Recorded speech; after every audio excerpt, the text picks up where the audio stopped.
Che bello tornare a fare quello che più ci piace divertendoci.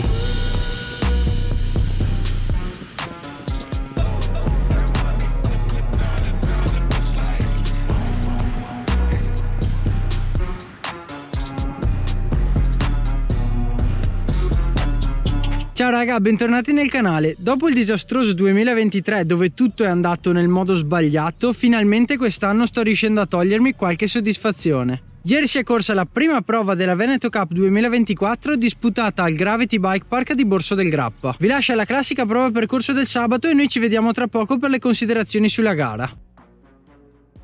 Partenza arrivo, dopo un piccolo tratto in strada bianca si gira subito qui a destra e si va su per questo primo tratto di asfalto che ci porterà alla prima vera e propria salita, che inizia qui. Sterrata, sentierino, quasi single track, una via di mezzo tra una strada e un single track diciamo, e la pendenza all'inizio non è da sottovalutare, però poi spiana abbastanza presto per poi continuare a risalire qui più avanti, insomma sulla sinistra.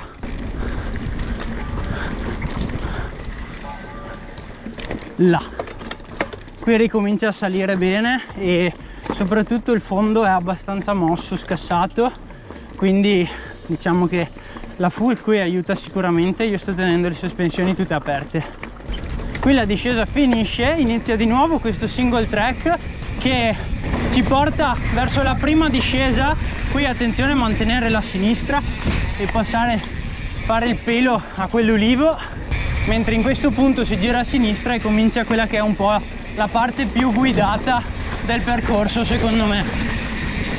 Qui attenzione, bisogna fare un attimo di attenzione perché è sabbia alla fine, qui un po' di nose press e qua insomma inizia una sassara praticamente.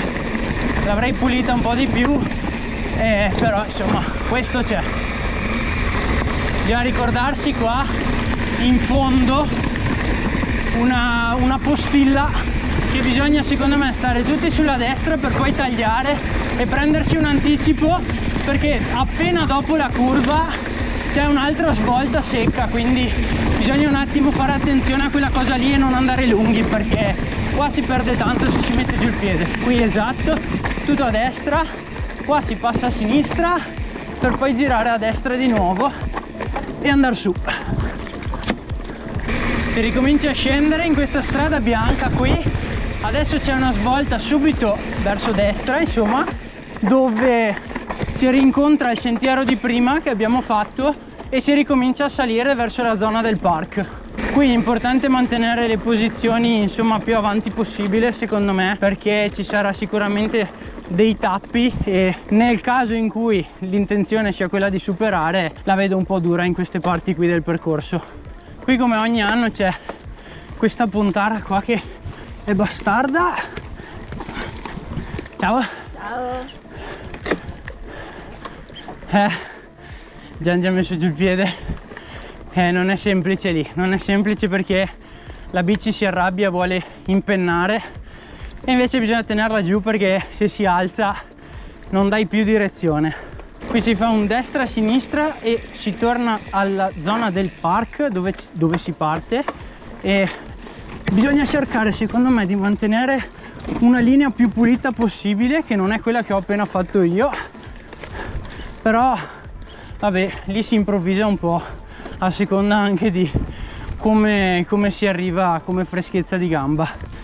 Si attraversa la strada di asfalto che si fa all'inizio del percorso e qui c'è un via vai tra queste qui, credo siano ciliegie. Qui c'è questa contropendenza che è un po' bastarda, per poi risalire da questa parte qui dove c'è sempre questo fondo bello scivoloso che ti fa sbagliare in certi casi. Altra parte guidata, parabolica.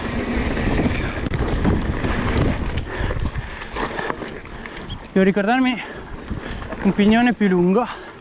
Qui c'è una parabolica ma secondo me si può tagliare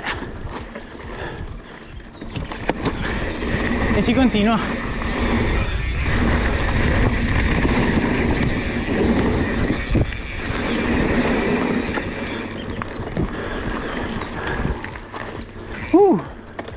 172 battiti in prova percorso.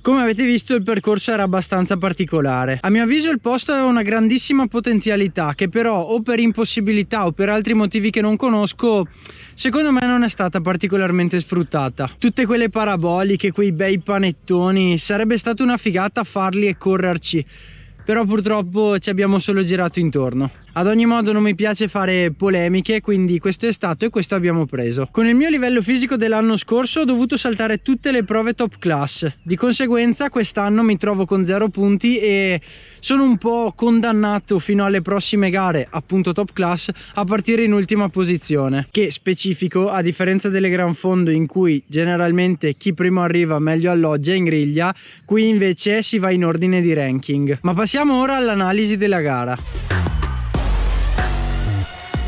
Partenza e subito imbocchiamo la prima salita, quella più lunga dove già ci schermiamo e quindi non si formano tappi, cosa molto positiva, riuscendo dunque ad affrontare la discesa più lunga, quella che ci porta nel vaio dentro al bosco, nel modo migliore possibile. Come sempre soffro un po' i primi 2 giri di gara per poi sbloccarmi in quelli successivi riuscendo a recuperare qualche posizione, divertendomi parecchio. La parte più complicata era quella all'interno del bike park, dove era più stretto ed era più complicato appunto superare. Devo dire però che tutti sono stati veramente corretti e quando gli si chiedeva spazio nessuno si metteva in mezzo a dar fastidio, quindi top.